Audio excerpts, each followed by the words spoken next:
Europa kalaupaya අපි පක්ෂ සංග්‍රහණයට දරලා විජය කුසලය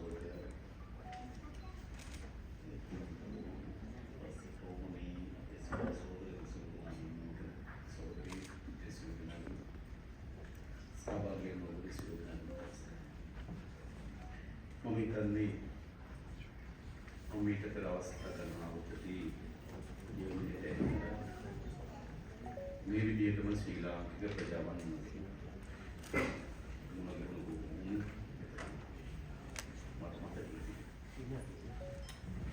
එයම අවස්ථාවක් මම ඉල්ලා හිටියේ මොකක්ද අපේ රට මේ ගමන් කරමින් තිබෙන විනාශයේ මුදවා ගැනීම සඳහා අපි එක කලා ආණ්ඩුවක් කරනවා.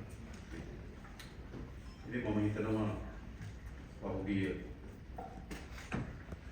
ජනාධිපතිවරණයේදී පසුව එළඹුණු පාර්ලිමේන්තු මැතිවරණයේදී රටේ ජනතාව අපිට බලය ලබා දීලා තිබෙනවා. මම හිතනවා ඒ බලය ලබා ගැනීමේදී විදේශගත ශ්‍රී ලාංකිකයින් විශාල කාර්යභාරයක් කරා. තමගේ මිතුරන්ට කතා කරා, තමගේ ඥාතීන්ට කතා කරා, සමාජ ජාල අඩවි තුළ තමගේ මතය ප්‍රකාශනපත් කරා. විශාල ශක්තියක් මේ බලය ලබා ගැනීම වෙනුවෙන් ඔයගොල්ලෝ විසින් ලබා දුන්නා. නිසා පළමු කොටම ජාතික ජන බලවේගයේ ආණ්ඩුවක් ගොඩනැගීම සඳහා මෙතන සහභාගී වන ඔබට ලබා දීපු දායකත්වයට සහයෝගයට පළමු කොටම ඉස්තුවක් කරනවා. ඒ වගේම අපි ටිකක් මේ අත්පත් කරගත්තු ජයග්‍රහණය පිළිබඳව මොන වගේ ජයග්‍රහණයක්ද ජාතික ජන බලවේගයේ ආණ්ඩුවක් ඇති ජාතික ජන බලවේගයේ ආණ්ඩුවක් හදනකොට ජනතාව අපේක්ෂා කරේ මොන වගේද? එකක් මම හිතනවා අපේ රටේ දිගු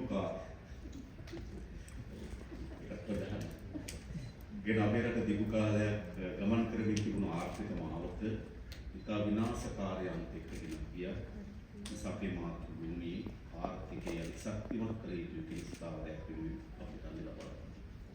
ඊළඟ ප්‍රධාන වශයෙන් කුසිතය දැන් කොහොමද තස්සේ ඒ දවස් නම් වංචාව දූෂණී තොර පාලනයක් අවශ්‍යයි.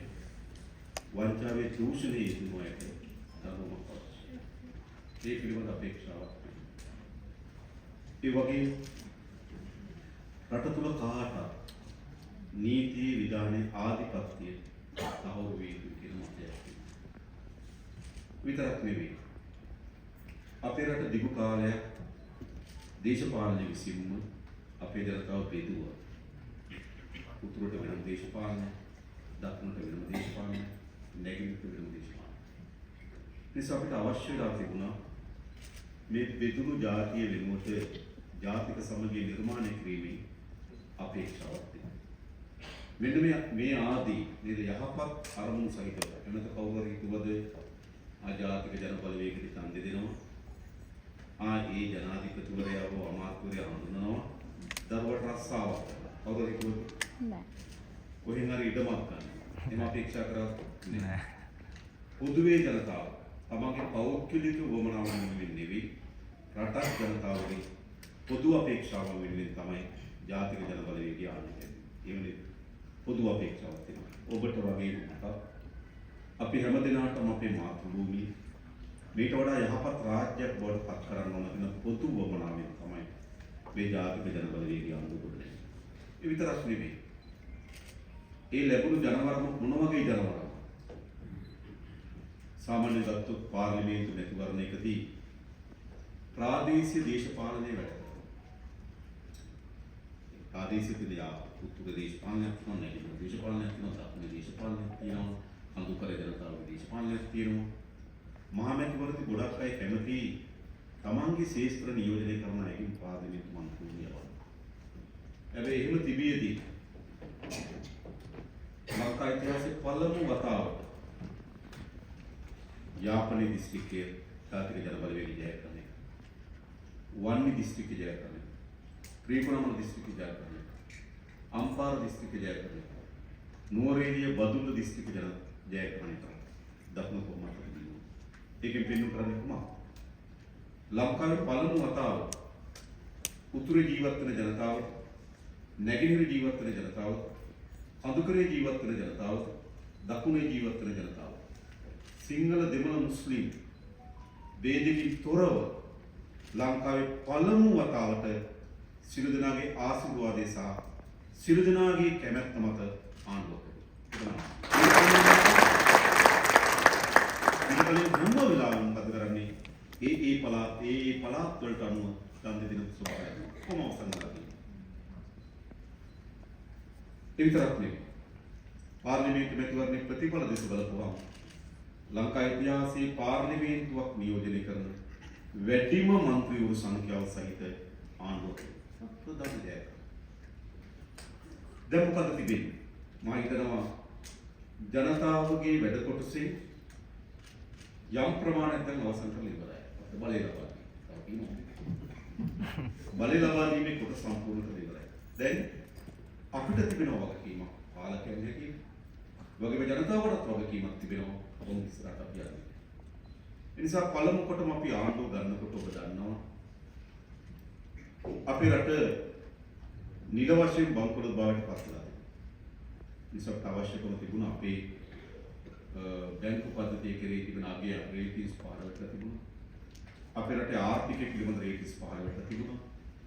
සියලු ආයෝජනය සියලු රාජ්‍යයක අපි යම් සම්මුතියකට එනවා. අර ඔයගොල්ලෝ අපිට මේ කරන ප්‍රමාණය දීලා තියෙනවා. අපේ රටේ ආර්ථිකය නිම තියෙනවා. ඔයගොල්ලෝ යම් ප්‍රමාණයක් කපා හරින්න පුළුවන්ද? අපේ ගෙවන කාලය පස්සට දාගන්න පුළුවන්ද? ගෙවන කාලය දීර්ඝ කරගන්න පුළුවන්. වගේ සම්මුතියකට අපි ආවේ. එහෙම පුද්ගලයෙකුට එහෙමයි. අපි කාගෙන් හරි ණයක් අරන් තිබෙනවා. අපිට ණය ගෙවා ගන්න බැරි තත්ත්වයක් අපි තුන මොකද කරන්නේ? ඔහු සමග අපි සාකච්ඡාවකට ගෙනවා. මංගත් ණය පොඩ්ඩක් මට කපා හරින්න බැරිද? අර ගෙවන්න තියෙන කාලය පස්සට දාගන්න බැරිද?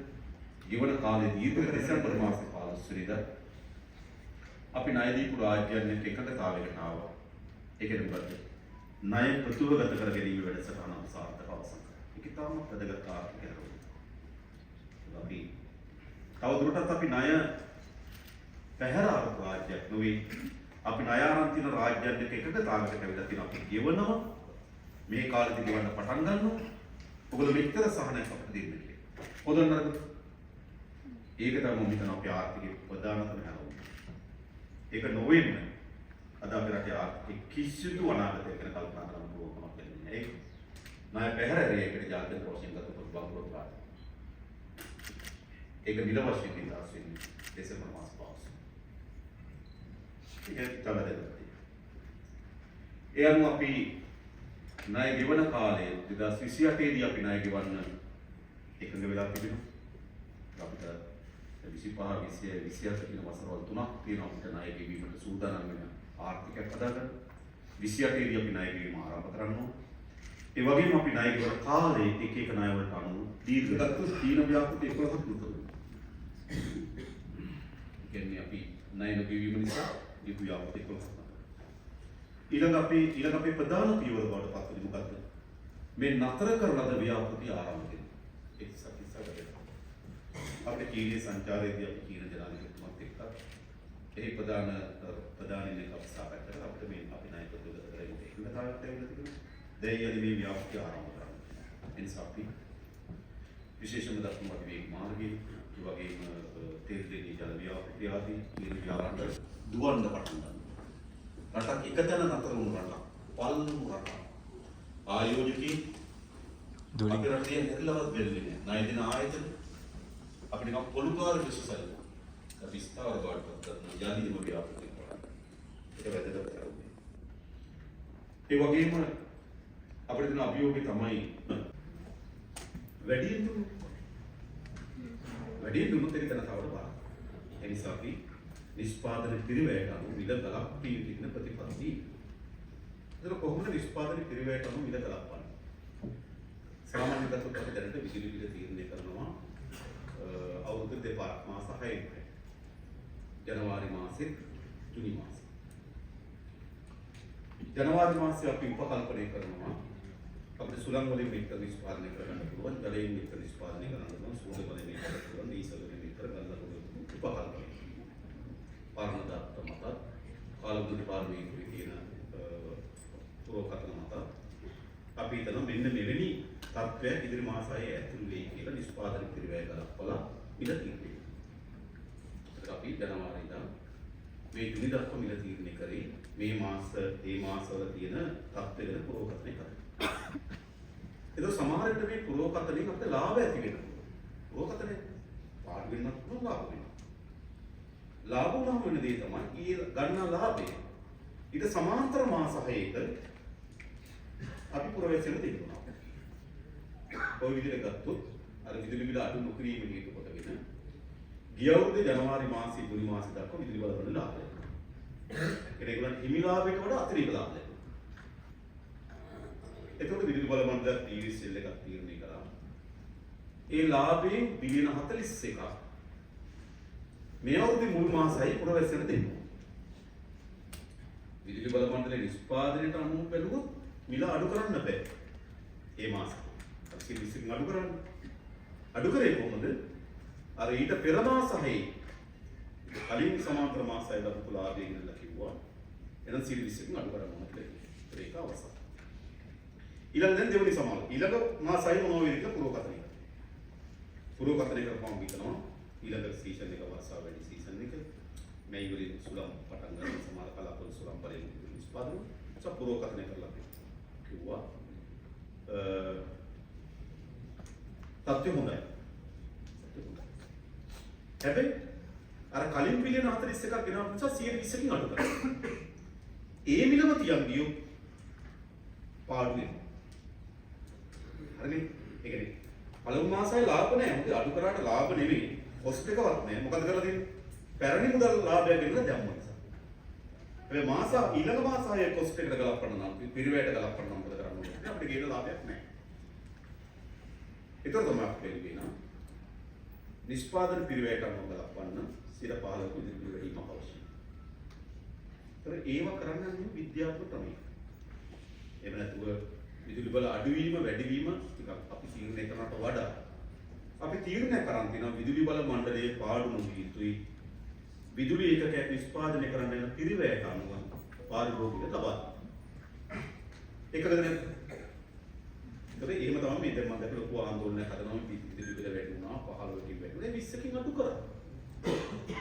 ගිය මාර්තුවේ ඉඳන් බැලුවොත් ගිය අවුරුද්දේ මාර්තුවේ ඉඳන් බැලුවොත් මේ මාර්තුවේ වෙනකොට 43කින් අඩු කරලා. ගිය අවුරුද්දේ මාර්තුවේ ඉඳන් මේ මාර්තුවේ විදුලි බිල 43කට ආසන්න ප්‍රමාණයක් කරලා තියෙනවා. දැන් 15කින් වැඩි කරලා තියෙනවා. ඉතින් ඊළඟ එනක් මොකද කරන්නේ? අපේ සැලසුම තියෙන්නේ. අන්න අර පිරිවැය අඩු කරන්න. නැත්නම් මේක වෙනස් කරන එක නෙවෙයි. පිරිවැයට අනුව පාරිභෝගිකයන්ට දෙන්න ඕන. නම් අපි ඉලක්කය මොකද පිරිවැය අඩු කරන්නේ. ඒකක හදන්න වියදම අඩු කරන්න. ඒක අපි අඩු කරමින් යනවා. මතක ඇති. මන්නාරදී ප්‍රධාන විදුලි බල ව්‍යාපෘතියක් ඇවිල්ලා තිබුණා මෙගාවොට් 450ක් වගේ. ඒගොල්ලෝ කිව්වා ඒගොල්ලන්ගේ විදුලිය නිෂ්පාදනය කරන්න ඒකකයක් ඩොලර් සත 8.2යි. දැන් ඩොලර් එකක් ඒක අසනසන රුපියල් 25ක් වගේ වෙනවා ඒක. ඩොලර් සත 8.2යි. ඒ මන්නාරවීම අපි මෙගාවොට් 50ක් ටෙන්ඩර් කරා. ටෙන්ඩර් කරලා බලුවා ගන්න. ඩොලර් සත 4.65. ඒ කියන්නේ අර බලාගාරයට අපි එකකතාවය පළ කරන ඒකකයක් රුපියල් 25යි. අපි මේ දීප බලාගාරයේ ඒකකයක් රුපියල් 10ක්. ඒගොල්ලෝ විදුලිය හදලා අපිට විකුණනවා. අපි පවර් පර්චේසින් ඇග්‍රීමන්ට් එකක් සයින් කරනවා. අර සමාගම විදුලිය හදනවා අපිට විකුණනවා ඩොලර් සත 8.2යි. අපි දුන්නා මෙගාවොට් 50ක්. ඒගොල්ලෝ විදුලිය හදනවා අපිට විකුණනවා ඩොලර් සත 4.5යි. ඒක රුපියල් 13යි 45. එහෙනම් පිරිවැය අඩු කරන්න මොකද කරන්න ඕනද මේ පුරා පැතිරලා තුන අයත මම දැක්කා හිටපු ජනාධිපතිතුමා ගෙදර ගිහිල්ලත් ඒක කරන්න කියලා. ගෙදර ගිහිල්ලත් ඒක කරන්න කියලා පොඩි සැකයක් එනවා. යන්න කලින් මොනවද කරගත්තද? නැත්නම් ගෙදර ගිහිල්ලත් මේ වැඩි එක ගන්න කියලා තියෙනවා. මම දැක්ක මේ වැඩි කියලා. අපි පිරිවැය අඩු කරන්න නෙවෙයි. ඒ නිසා අපි දැන් තමයි අපි විදුලි බල මණ්ඩලයේ හඳුනාගෙන ඒගොල්ලන්ට සෝලාර් වින්ඩ් පවර් නිෂ්පාදනය කරන්න පුළුවන් භූමි ප්‍රදේශ වලින් තියෙනවා. ඒ වගේ පරිසර තත්ත්ව වාර්තා ඔක්කොම අපි සකස් කරලා ඉවරලා අපි ටෙන්ඩර් කරනවා. ටෙන්ඩර් කරලා අපි කියනවා ඔයගොල්ලෝ ඉන්න මෙන්න මෙතන විදුලි බලාගාරයක් ආරම්භ කරන්න ඕන. ඔයගොල්ලෝ සල්ලි දාන්න. ඔයගොල්ලෝ හදන විදුලිය අපි ගන්නම්. ඔයගොල්ලෝ දෙන ගාන අපිට කියන්න. අඩුවෙන් දෙන කෙනාට බලාගාරය. එහෙම තමයි මෙතන මන්නාරේ මෙගාවට් 50ක සෝලාර් විදුලි බලාගාරයක් කිය 4 4යි මම කියන්න හදන්නේ. ඉතින් අපිට මේ විදුලි බලශක්ති ශාස්ත්‍රය එකක් අපි බලශක්තියෙන් අපිට අවශ්‍ය වෙන බලශක්තිය නිෂ්පාදනය කරගන්න ඕන. දෙක ඒ බලශක්තිය අවම මිලක නිෂ්පාදනය කරගන්න ඕන. නැත්නම් කොච්චරක් බලශක්තිය ස්වයං පෝෂණය කරත් නේ මිල අධිකම. ඉතින් අපි සැලසුම් දෙකේම කටයුතු කරමින් ඉන්න නිසා අපි අපේක්ෂා කරනවා මතකද අපි ජනාධිපතිතුමා කාලේ කියලා තිබුණා. අපි මේ අපේ ආසියාවේ තියෙන විදුලි බිල වැඩි ඒක අපේ කර්මාන්ත කරවන්න අපේ ව්‍යවසායයන්ට අපේ ආර්ථික උතුම් දෙනවා. ඒ නිසා අපි දාසලසුම් සාධකව අපේ පළමු කාලය ඇතුළත මේ විදුලි බිල ස්ථාවර කරලා ඊට වඩා අඩු වෙන ලබා දෙන්න අපි කටයුතු කරනවා. ඒක තමයි අපි බලශක්තිය සුරක්ෂිතභාවය සහ පුරවැසියන්ට සාධාරණ මිලට විදුලි බල ලබා දෙන්න සඳහා කටයුතු කරනවා.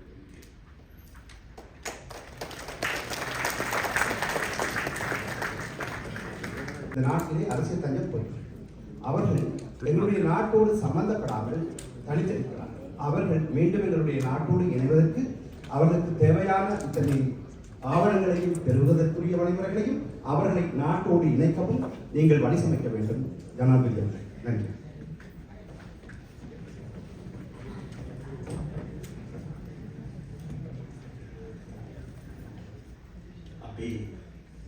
ශ්‍රී ලංකාවේ සියලු ජනතාවගේ අයිතිවාසිකම් ආරක්ෂා කරන ආණ්ඩුවක්. ඒ නිසාම සියලු දෙනාගේම විවිධ ගැටලුවලට විසඳුම් දෙන්න උපරිමයෙන් මැදිහත් වෙනවා. ඔබ කිව්ව විදිහට යුද්ධ කාලෙදී උතුරු සහ නැගෙනහිර ගොඩක් අයගේ ඉඩම් වුන්ට අහිමි වුණා. සමහර ඉඩම් යුද්ධමය කටයුතු සඳහා හමුදාව පොලිසිය පාර වෙලා තිබුණා. සමහර පාරවල් වහලා තිබුණා. ඒ වගේම යුද්ධ නිසාම ඒ ප්‍රදේශවල ගොඩක් අයගේ කනතරම් බඩු ඊළඟට යාපන සාතික උපැන්න සාතික පාස්පෝර්ට් නැත්නම් ඒවා පවා අයින් වෙලා තිබුණා. අපි ක්‍රමානුකූලව ටික ඒ ලියකියවිලි ලබා දෙන්න දැන් ආරම්භ කරලා තියෙනවා. ඔබ දකින්න ඇති අපේ ආණ්ඩුව ආපු ගමන්ම අපි ජනාධිපති මන්දිරේ, අල්ලේගම මන්දිරේ, ජනාධිපති කාර්යාලය ඔය ඉස්සරහ තිබිච්ච හමුදා බැරි ඉවත් කරා. දැන් සාමාන්‍ය ජනතාවට නිදහසේ ඒ ළඟින් එහා මෙහා යන්න පුළුවන්. ඉස්සර වගේ දැනෙන්නේ නැහැ.